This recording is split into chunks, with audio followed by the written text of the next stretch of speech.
Amin. Um, Maybe we need more introduction. And yesterday, I already had the chance to recall my, I should say, my native tongue. Uh, I had a chance to talk with Sister Marie yesterday, Kangkanaay. It's been years that I've not spoken that language. For everyone's information, nayanaka iti mangkayan. So I'm a fully pledged Igorot. And I'm proud of it. Amen? So, as I was saying, yesterday, we were talking about in our dialect, ini Manong, Pastor. And indeed, it's really a blessing to just talk with experience. Yeah, experience. That's a more humble way of saying in the older, older brothers in Christ. But the experiences that and the stories. Alam niyo kasi, I'm always away. OFW kasi ako. I'm an OFW. And most of the time in my working career, I worked in the Middle East. Now, recently I worked in the UK and then I transferred to the US. And each time I remember, Pastor, one of his ministry was to go to the dark corners of Muntinlupa, as Manong says. And that was his ministry. And that was my first recollection. And secondly, I think that was when I was in the US, when Pastor visited our church in Laguna, sa US at what time was it? Yes. And Sister Lani told me the story because I was asking what was the reason and here and there. And now that I have come to face Manong, Pastor, and also Manong Salcedo, I come to learn the truth. And indeed, sabi ko nga this morning when I was discussing it with Deacon Hill, the blessing that just hearing the experiences of our pastors, and indeed history, it repeats itself as far as the scripture is concerned. Amen? Do you believe that? Because yung isang series namin, we are actually learning about the etymology of Mathaitis, which are servant or students, right? And God has His way of using people. And these are people that are not perfect. Amen? God uses, kung matatandaan nyo, David. David is an adulterer. He killed his friend. And somehow, yun nga yung usapan namin that for me, I'm still 56 pa nung naroon ni Manong, ay uping kayo. Why? But I consider myself now in at least, picking up until retirement that I'm still grasping and learning through the wisdom of our pastor. And I will come to that later on, Pastor, because in our lesson of edifying, I think it's about time that I also say my piece about you, to appreciate you. So, sing about it. So, I'm always away. And I think it's one way of God telling me that pag may saka, and find time to learn Him, to read about Him. And this is what we are going to learn today. And that's the reason why we are using Ephesians for our anniversary, because Ephesians, later on, you will learn that it is full of His richness, full of His grace. And it is one of the 13 books of Paul, who is the greatest I would say, the greatest Benjamite who ever walked the face of this earth. Diba? Second, sino? For me, second is Jonathan over his father Saul. So, yun, we will tackle that. And I just want to have a simple background because hindi talagang a few, or that was just yesterday, and I'm really blessed of learning about, the men who, practically, and sabi ko nga, spent at least half the time of their life, and then you talk to them face to face, and they say that, imbagla, ganun ta nangyari diya, no saan ka tanak na palino pastor. And I was just laughing inside me, but, something inside me says that, praise God, napakabuti talaga ng Panginoon. And He really uses people in so many ways that you could not fathom. Amen? Hallelujah. So, that's just a brief introduction, and I will come to you, Pastor. I will come to you.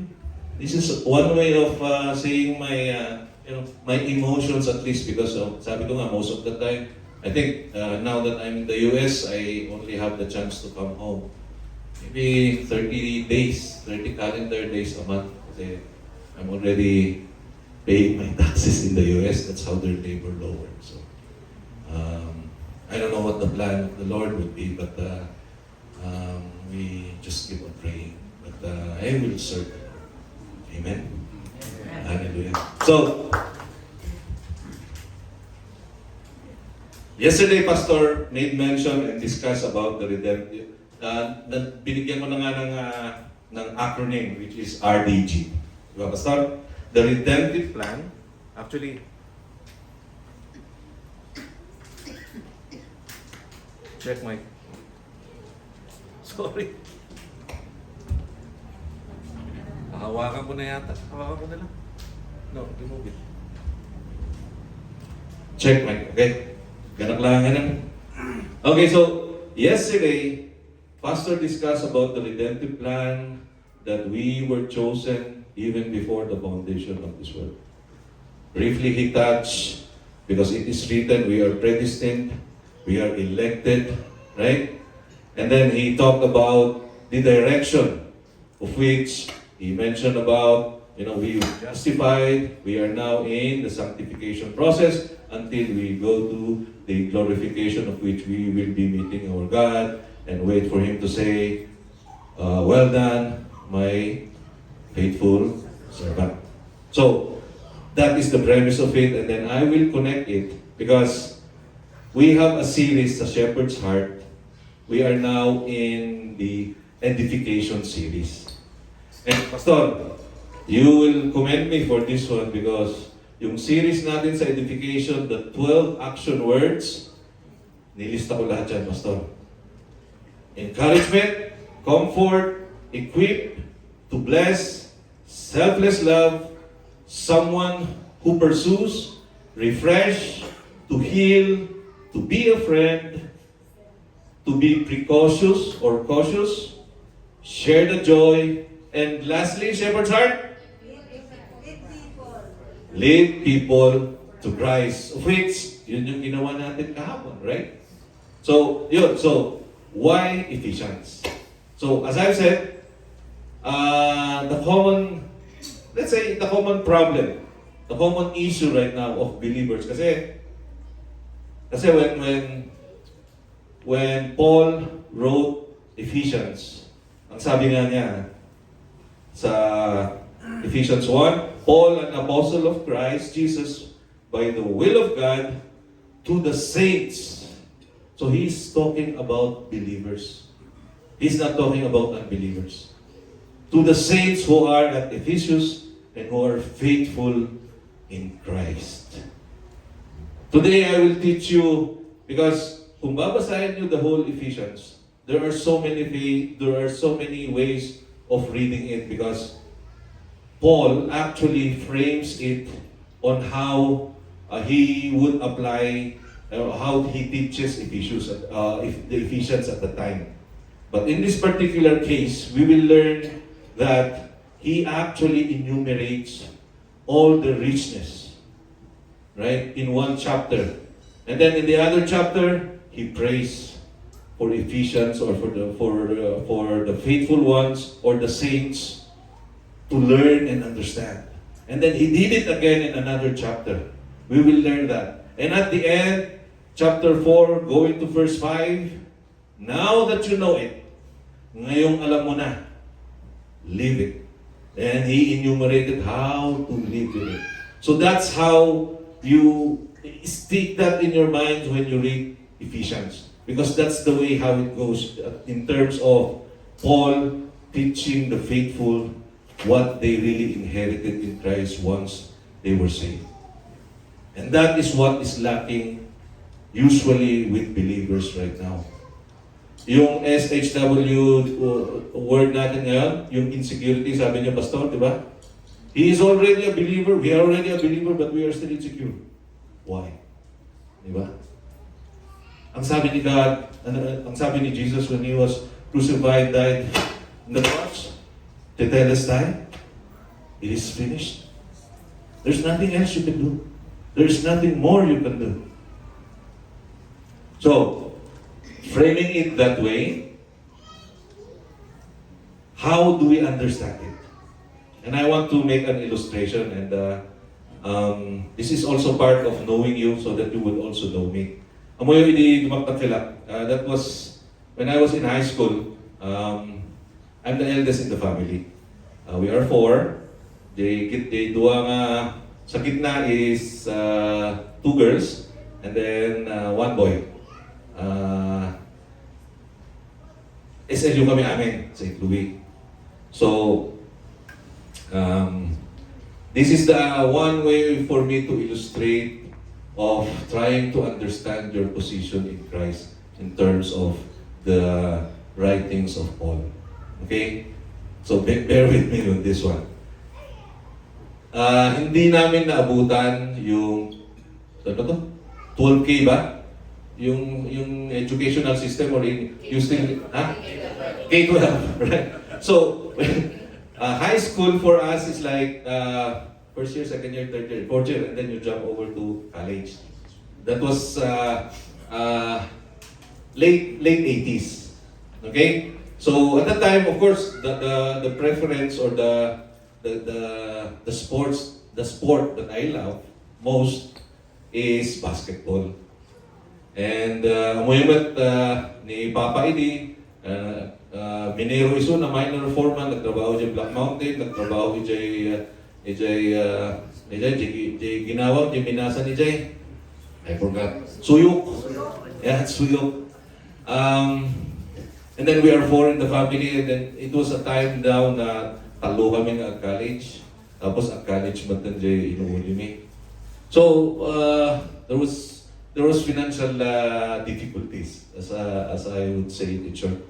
So, I wasn't a believer then, and maybe your Ate Lani, when they were visiting you, maybe pahapyaw na sinabi niya of my background when I was growing up, a Baguio boy. Although I was born in Mangkayan, I think it was 3 years old when we transferred here kasi nag-transfer ni Papa J. Black Mountain. So kasi, in high school, I played for Boys High. From second year, third year, fourth year, siyempre, it is run by CICM. Hangakas lang nga UB nga, you play, you pass, and then you have scholarship. So in high school, there's no such thing as scholarship.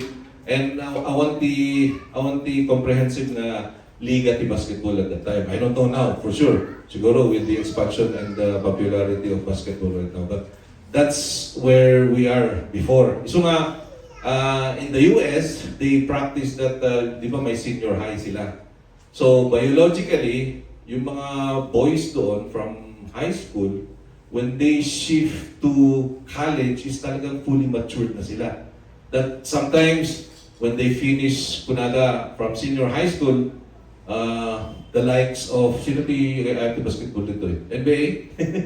The likes of Kobe Bryant, di ba? They, from high school, nabaniso na nga siguro di NBA. So to cut the story short, I don't have that biological advantage. Kasi nga, when I graduated high school, I wasn't at the maximum peak of my height. Pasita kini. I was a late bloomer in terms of developing my height.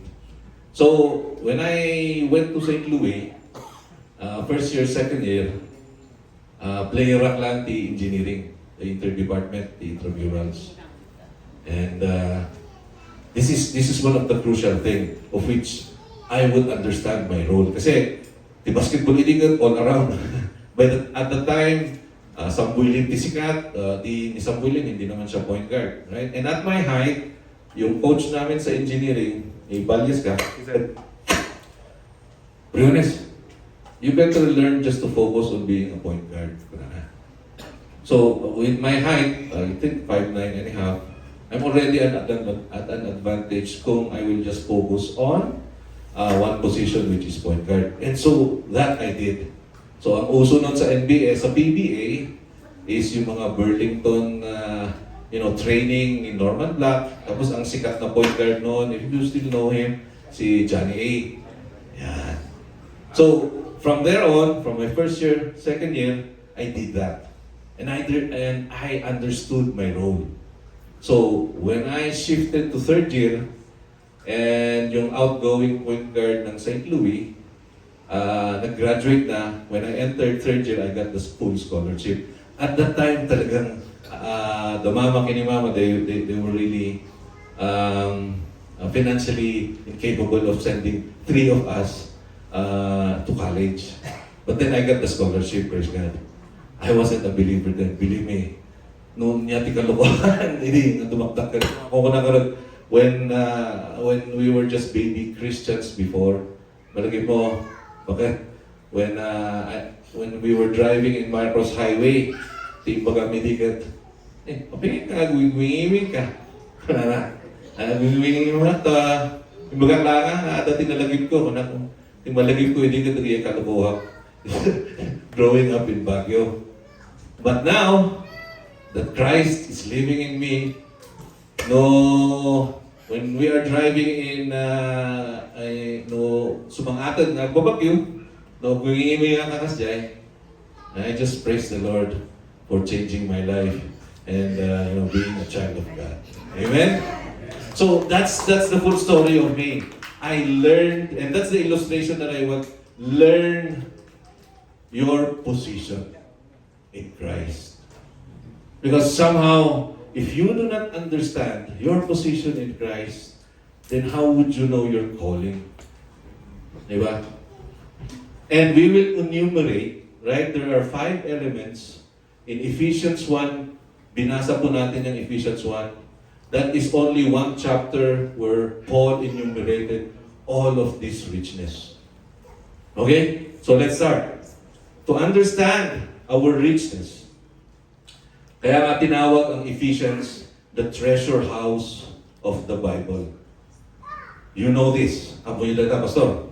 Ephesians will teach you who you are, how rich you are, and how you should use those riches for Christ's glory. But how is the magnitude of our riches? An example is, alam mo, when you withdraw money, if you have deposited some money in the bank, and you would withdraw that, so it diminishes, di ba? Nauubos. The riches that we have in Christ, it does not diminish. You withdraw, hindi nawawala yung principal mo or whatever you've deposited because it's not diminishing. That is how we describe the richness that we have in Christ. And that is how the Lord sees us. The problem is, we are living in a different direction. So, ako na siguro, Elder, apay nga, ibaga yung holy tayo. We are holy in the sight of Christ, in the sight of God, because the righteousness of Christ has been imputed to us. Right? The doctrine of substitution. And we are living separately. Kung na tayo marag, apay nga, ibaga naman, di may sa verse si Bible God, you are just filthy rags. And then you are holy, contradicting mo dito, Elder. Yes, it's contradicting because it is what you prefer to live because you don't know your position in Christ. You are filled with richness in Christ. Amen? Amen. Let's move on. So Paul speaks of the riches of his glory and grace. Chapter 1, verse 7. The unsearchable riches of Christ. In chapter 3, verse 8. The riches of his glory. In chapter 3, verse 16. Again, the riches of his glory. And we see how God showers his riches on his children. And once again, these are important terms that he used in writing Ephesians. He described the abundant resources and he referred riches 5 times. He referred grace 12 times. He referred glory 8 times.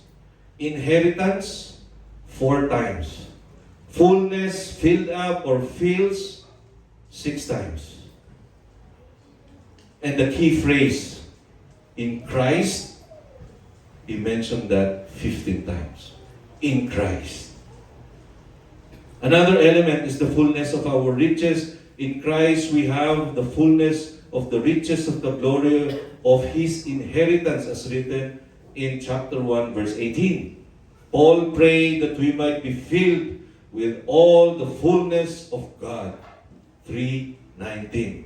Yun po yung ating, I chose that because those were the 2 instances that after he enumerated all of this richness that we inherited from the Lord, he prayed twice. One in chapter 1 and secondly in chapter 2. And chapter 3, yung ating reading. And in chapter 4, therefore, 2 times sinabi niya, this is how you will live it.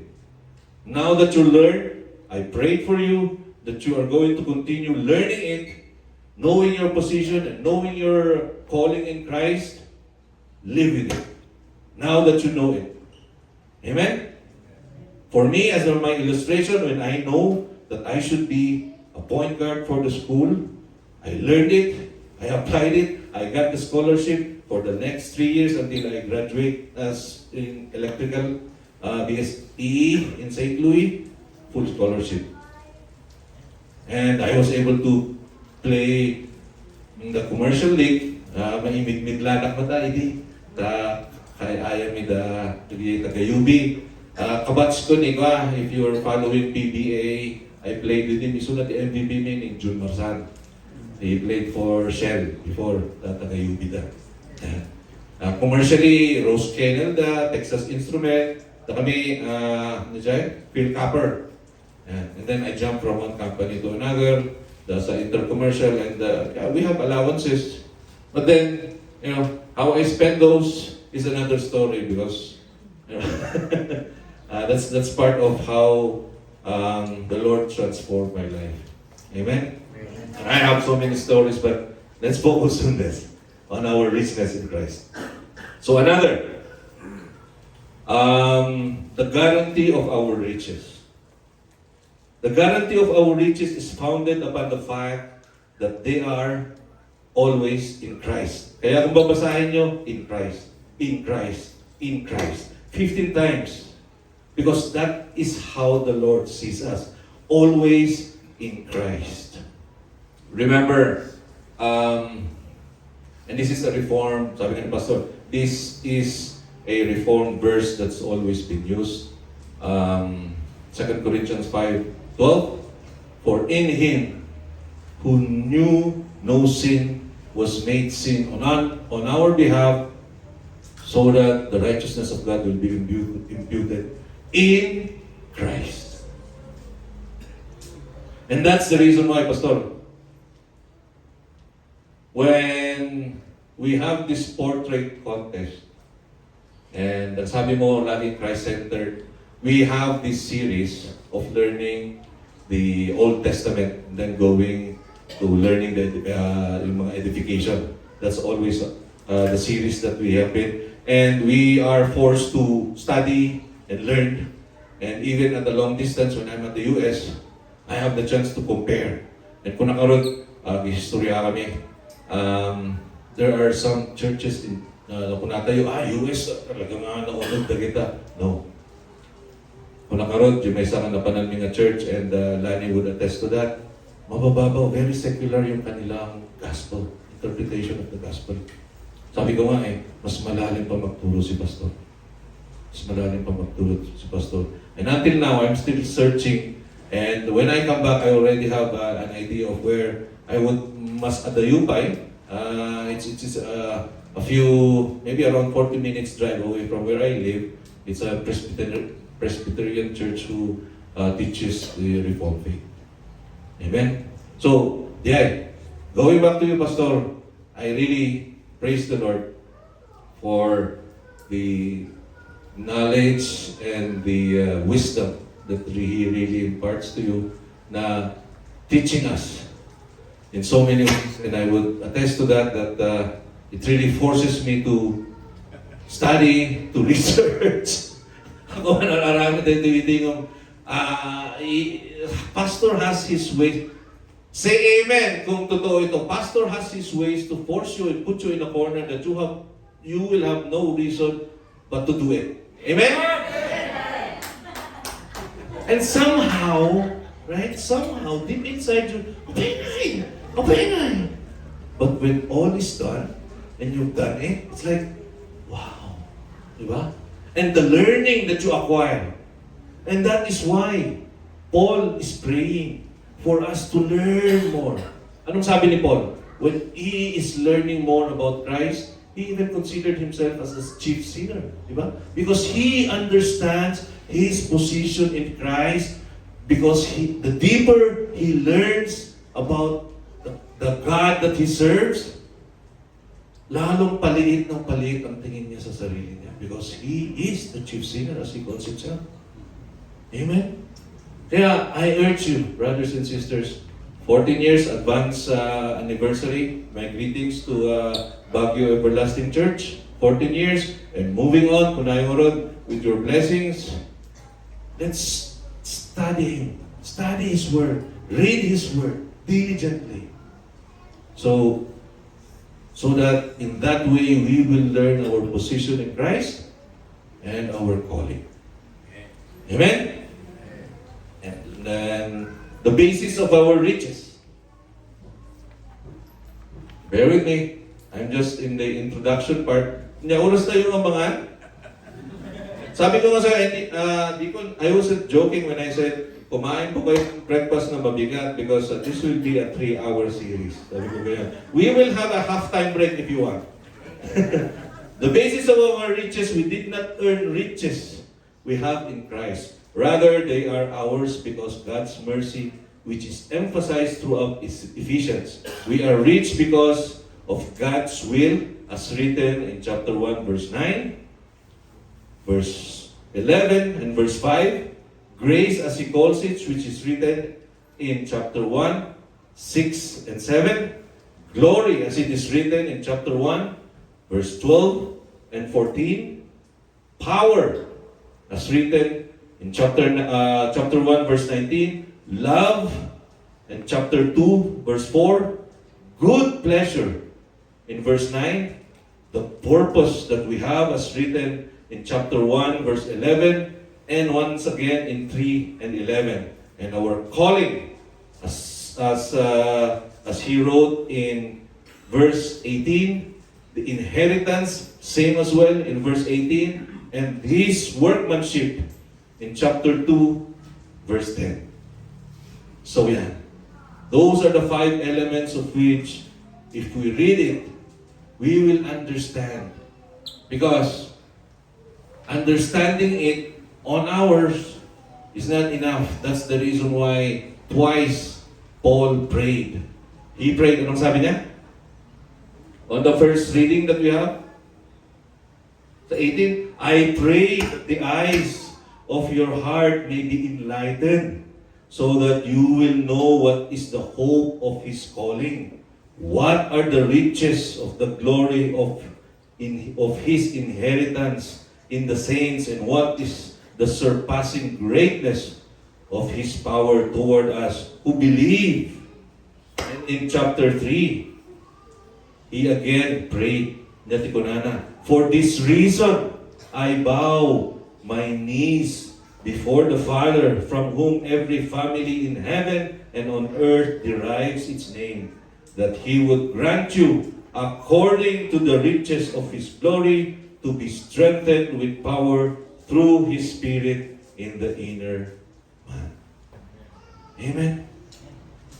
He is praying for you, and he is saying that the Holy Spirit, even when we were saved, the Holy Spirit is already in us. Isungarod nga, it is written in the scriptures that the only thing that we would pray is wisdom.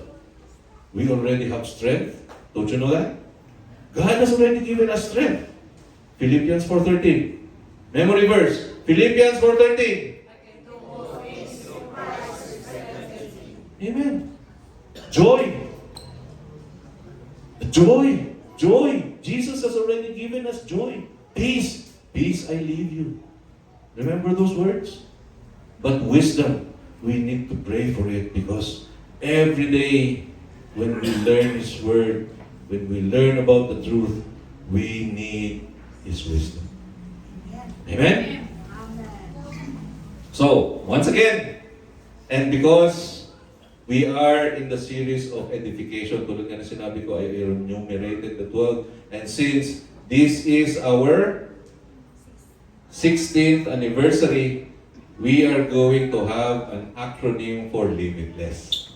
Yan. So something that we could probably, put in our records or in our archive that, hey, during our 16th anniversary, ito po yung message nung sino man, yung elder na yun. Pero ito yung acronym na sinabi niya, and it is limitless. Maybe 20 years down the road, ma-recall kung sino man ang mga naglilid na ng Shepherd's Heart at that time, Pastor, limitless. Di ba? This is the acronym, limitless. So, do you want to start that or do you want to have a break time? Anyway, before we start the acronym, I'll just give you a history of the portrait that we have. So, one of the criteria nga na sinabi ni Pastor is to be Christ, focus on the pinpointing and on shadowing of Christ. And well, indeed, every group made that. Sa creation nga, who is the greater Adam? Jesus Christ. Amen! Sa, the great exchange, who is the greater Isaac? Jesus Christ. Amen! Sa, sandali, meron pa isa. Sa Jericho, ito, who is the greater Joshua? Jesus Christ. Amen. So it all points out to Jesus Christ in fairness with the competition. Diba? But this is not a competition because everyone has complied with it. But most importantly, right, the Passover. Amen? The spotless lamb, the unblemished lamb that points to Christ. Can you imagine yung thinking, yung detailedness of using the hyssop, right, to apply the blood of the lamb na kinatay that points out to Christ. So, this is actually the masterpiece. Kaya nga sabi ni Pastor, dapat magkaroon tayo ng copy for each group and then ilagay natin and i-display natin sa church na ilagay natin sa frame. Yung parang artwork. Meron na? Amen. Praise God. So, yun lang.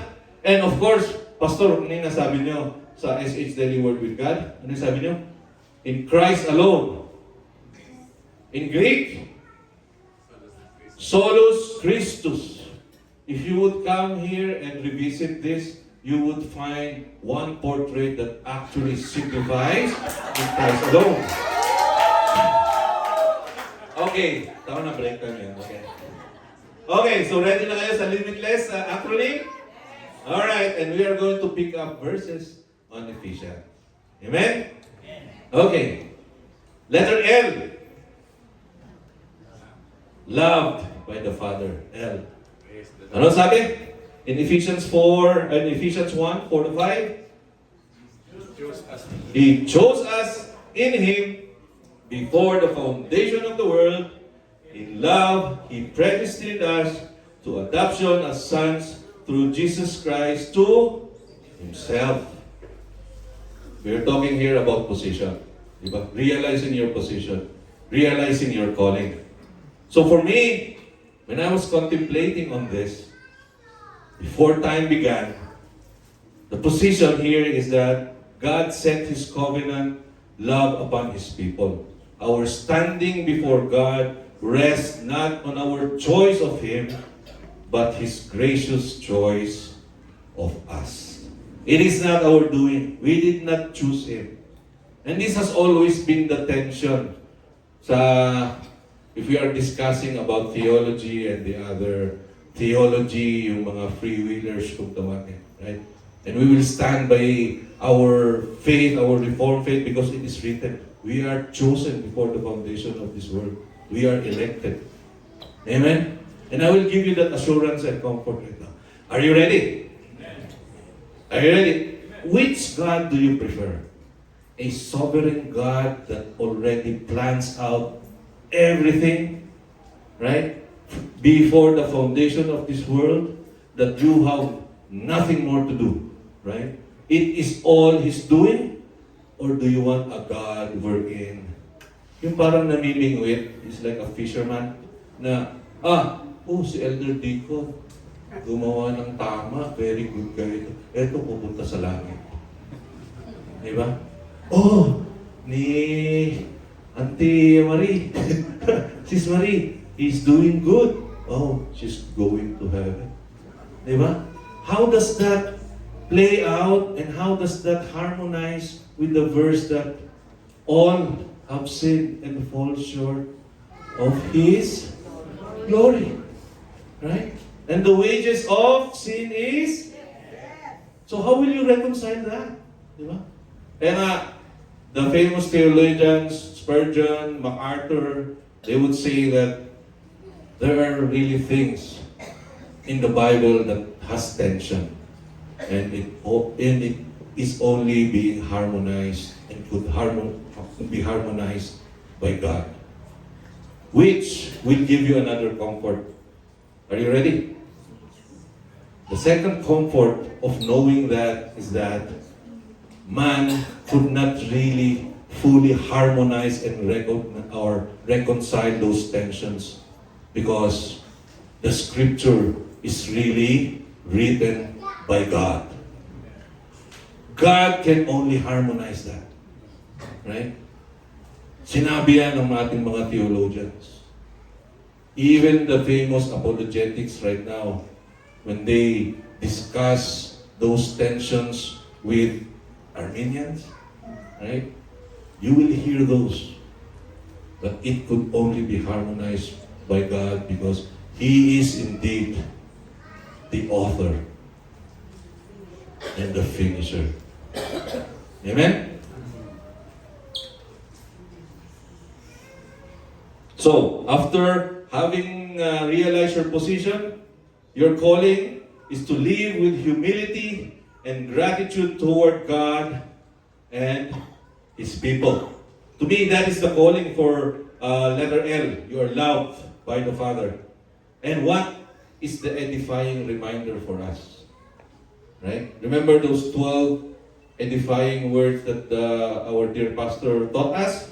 Ano sabi? Encourage fellow believers with the assurance of God's love and adoption. Encouraging. Encouraging is an action word to edify your fellow believer. When was the last time you encouraged your fellow believer? Right? Instead of pulling them down, instead of criticizing them, may idea ito, may idea siya, right? Why not encourage? Right? And that, we are being called by the Lord to do that. Shall we go on? Letter I. Ano sabi? We are included in God's family. Remember, you are part of God's family and Christ's body. In Ephesians 2:19,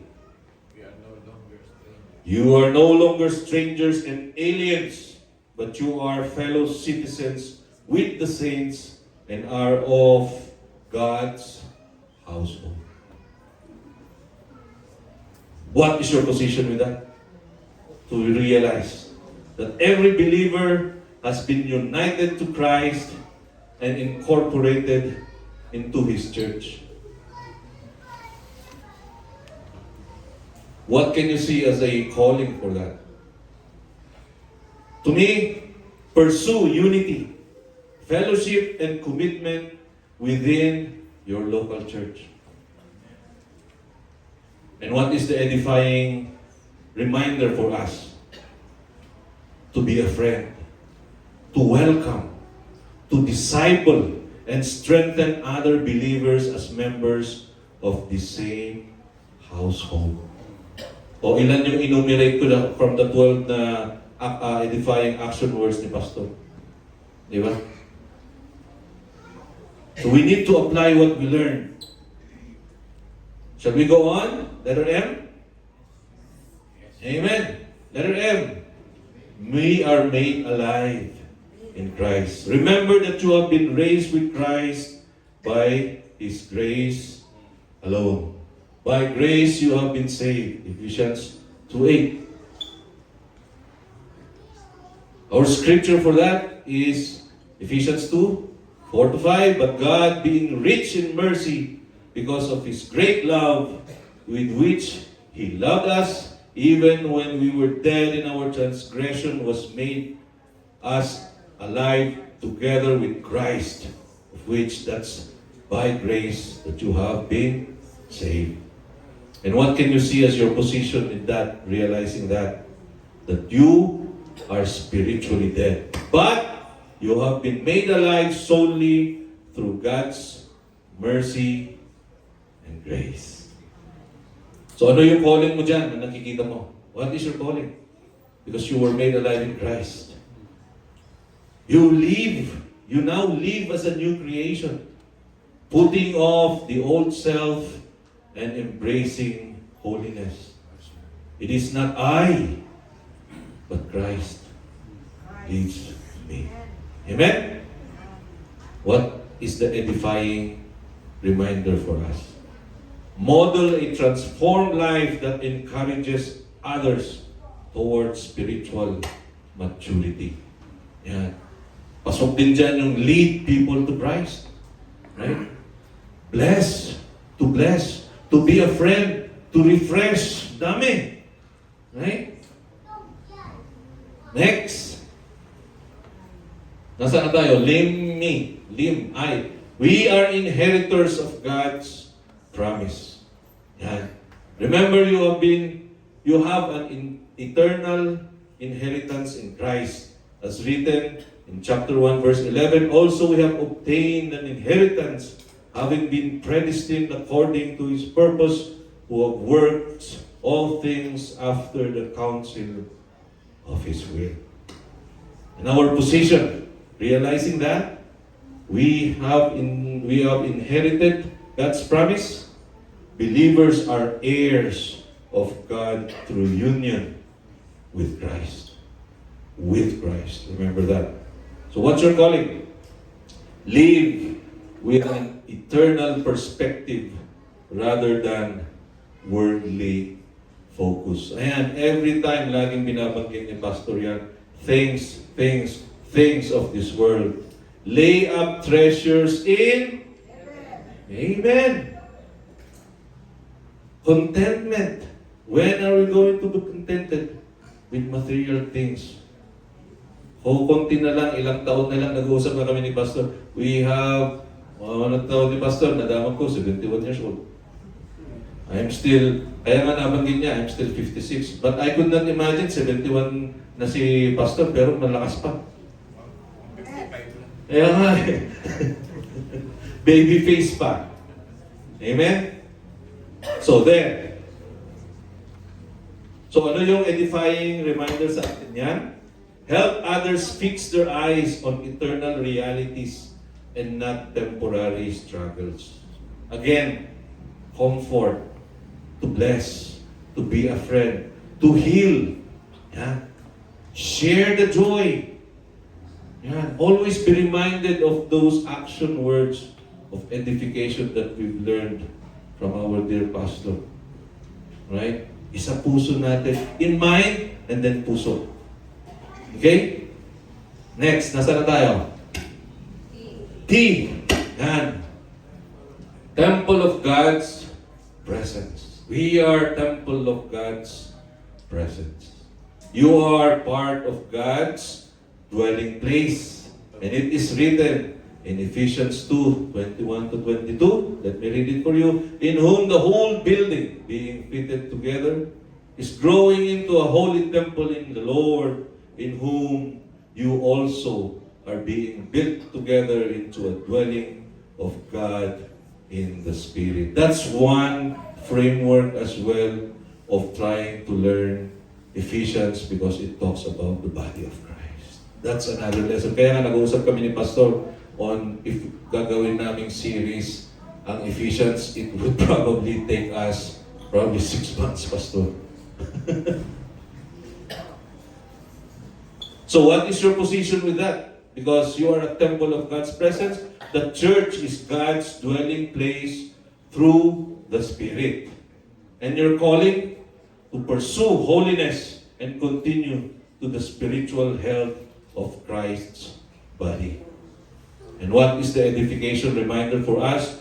Build rather than tear down.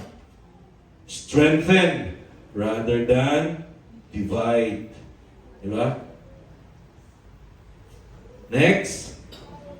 Malapit na tayo. Nakakailang gutom na kayo? Alright. Amen. Learning Christ. We need to continue learning Christ. Remember, you are called to grow into Christ likeness. Remember, in the eyes of Christ, in the eyes of the Lord in Christ, you are made holy because of the righteousness of Christ imputed to you, right? And in our sanctification, we are going to live this life until with the goal of being Christ-like, till we reach glorification. And in Ephesians 4:22-24, let me read this. Bear with me. But you did not learn Christ in this way.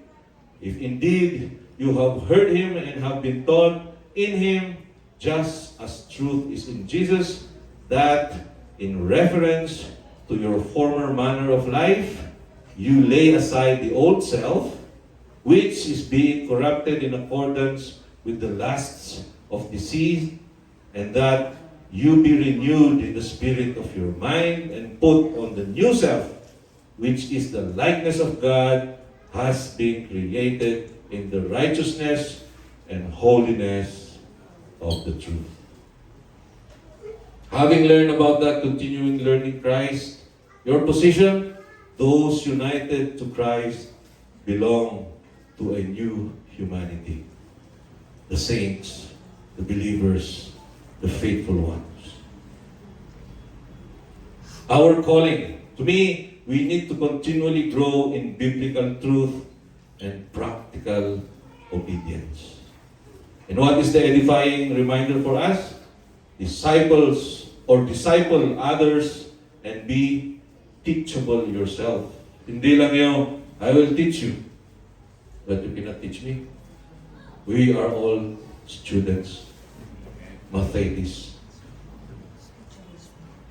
Amen. Let's move on. What's next? 3 letters na lang. E. Equipped. We have been equipped for ministry. Remember, Christ has gifted you to serve His church. Chapter 4, verse 11 to 12 says, for the equipping of the saints, for the work of service, to the building up of the body of Christ. Every believer, this is the position, has a God-given role in Christ's body. Hindi pwedeng sabihin mo, ay, wala akong talent. Really? Ay, hindi ako pwedeng magsalita. Moses? Remember Moses? Remember Moses? Sino yung mga walang talent? But still, God uses them. Right? So many. Hindi reason yung wala akong talent.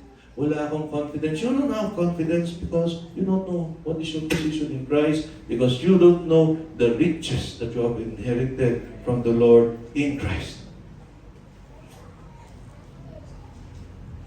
Your calling to me, speak truth, grace, and encouragement. And the edification reminder for us is use words to build faith. Use words that restore relationships. Use words that foster unity. Right? Kasi ganito eh. Tignan mo yan, oh. Alam mo, siksikuan. I mean, if you are already that deep in Christ and if you hear this, rebuke it immediately. Sister, brother, walang kahihinatnan yung sinasabi mo. Right? So instead of talking negatively of someone else in your church, rebuke it immediately. Right?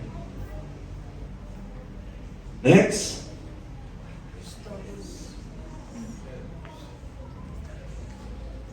The two final S's. Speaking for edification. Remember your words through strength should strengthen others. Ayan, this is connected with our equip. And I can see that the position here is, as God's redeemed people, our speech belongs to Christ. Pag sinabi mong, it is not I who live, but Christ, pati yung pananalita mo, is it really Christ talking? Are you realizing that? Until you find out, pag bumalik sa'yo yung mga comment, right? Kaya nga sabi ni Pastor sa isa sa mga edification niya is precaution. Always talk with caution.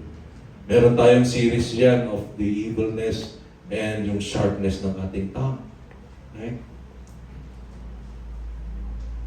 Calling, or what's our position? We've said that. Calling is speak truth, grace, and encouragement. And our edifying reminder for us is use words that build faith, relationships, and foster unity. Yes. Parehas yung sinabi ko kanina. Sa equip pala in ministry, yung edifying reminder sa atin yan is serve actively rather than be a spectator and be passive. Yan. My apologies. Sincerely. Anak mabising yung pag-nervous ako kasi. And the lastly, another S, and the last S, shining as children of light. Yan, very important ito. You know why? Remember, you are light in the Lord. Your life is the light. Yan ang nakikita. We are pretty much acquainted, or we know na yung sinasabi mo, baka maging, ano yan? Katisuran ka ng kapatid. Right? That is a very common term. Right? So be precautious about everything that you do and say. And as written in Ephesians 5:8-10, for you were formerly darkness, but now you are light in the Lord. Walk as children of light. And for us, our position here is believers have been transferred from darkness into Christ's light. And your calling would be to walk in holiness, to walk in purity, to walk in wisdom, and to walk in love. And as our edifying reminder, provide a godly example that inspires others to pursue Christ. Ayan, combination ng ating mga edifying action word. Provide a good example. Lead people to Christ. Be a role model so that they will be inspired that they will pursue Christ. Amen? And because all of this, pag titignan nyo lahat, in summary,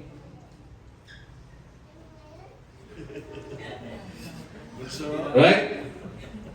Limitless, loved by the Father, we are included in God's family, we are made alive in Christ, we are inheritors of God's promise, we are the temple of God's presence, we continuously are learning in Christ, we are equipped for ministry, we are speaking for edification, and we are always shining as children of light.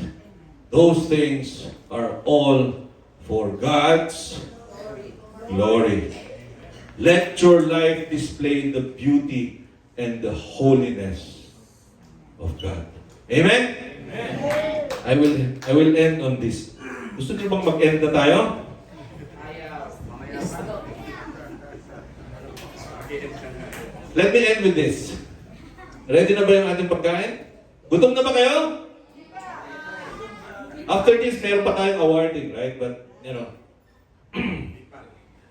Oh, hindi pa. Right? I'll end with a story. Right? So, kids, listen. Alright? Many years ago, a king adopted a young orphan boy into his family. On the day of the adoption, the king placed his royal seal around the boy's neck and declared before the kingdom, "This child is now my son." Picture that. Castle, king, putting the seal around the neck of this adopted child. Na-picture niyo?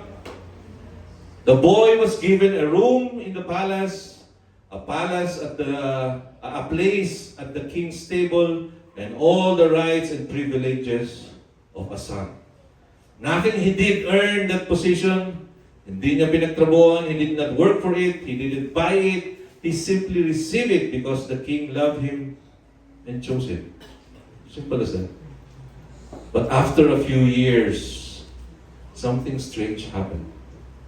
Some days he would act like a servant, trying desperately to earn the king's approval. This is the time when he felt insecure, Pastor, insecurity. That kailangan kong gawin ito para mahalin ako ng aking ama. Kailangan kong gawin ito para lalo akong mahalin ng aking ama. Kailangan kong gawin this. He was trying desperately to earn the king's approval.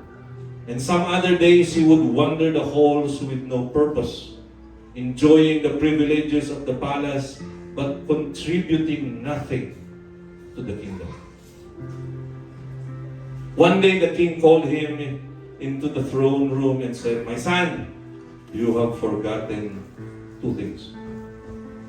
You have forgotten who you are, and you have forgotten what you are here for." You have forgotten who you are and what you are here for. Remember your position and your calling. You do not serve because you are trying to become my son. You serve because you already are my son. The seal is around your neck, settled long ago. Amen? You do not serve because you are trying to make or become my son. Sabi niya.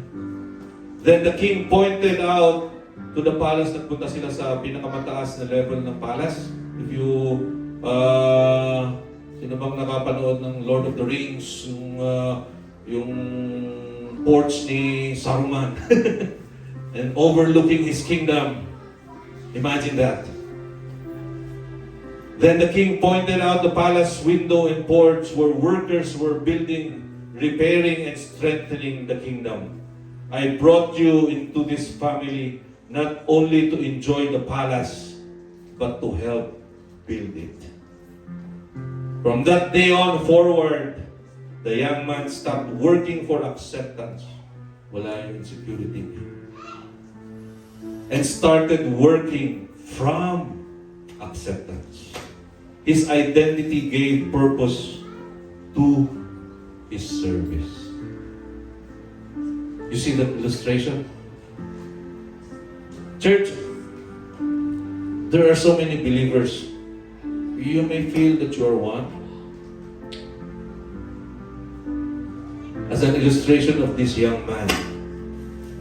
And some believers are still trying to earn what Christ has already given them.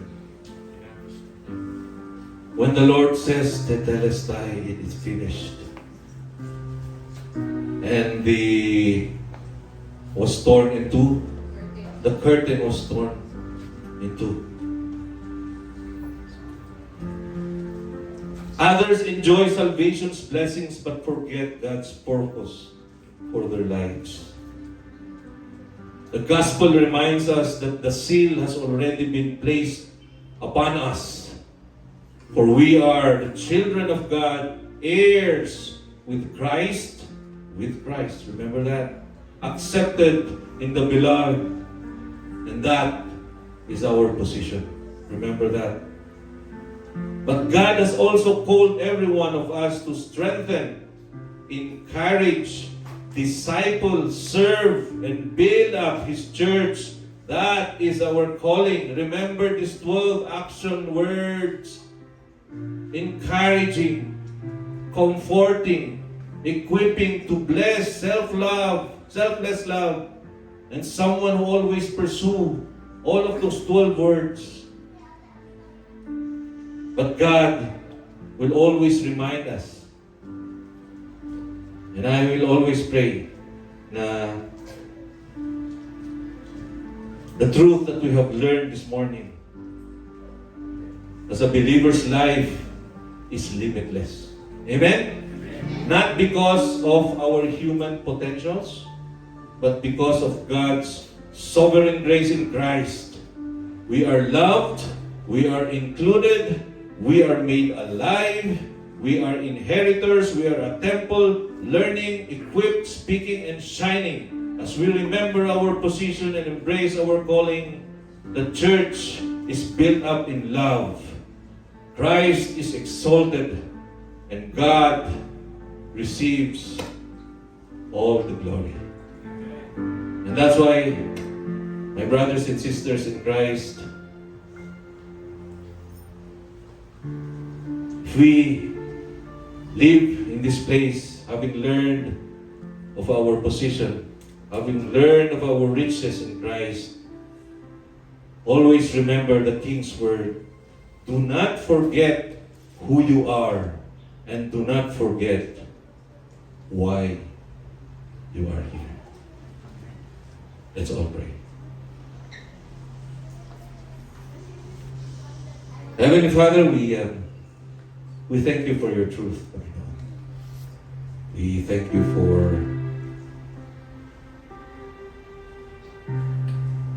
the spotless Lamb who died on the cross of Calvary, who knew no sin but was made sin, so that the righteousness of God will be imputed in us in Christ. Lord,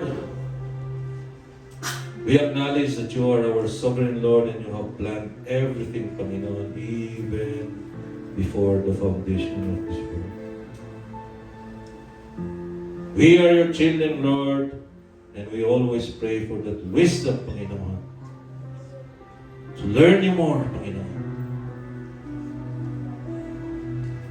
Embrace us, Panginoon, with your limitless grace and mercy, Panginoon. As we traverse this life, Panginoon, the sanctifying life with the purpose and goal of becoming Christ-like, Panginoon, until we reach body glorified, Panginoon, of which you will say, well done, my faithful son. All these things we pray, Panginoon, in the mighty name of the Lord Jesus Christ, our Lord and Savior, at lahat po ay magsabi na, Amen. Amen.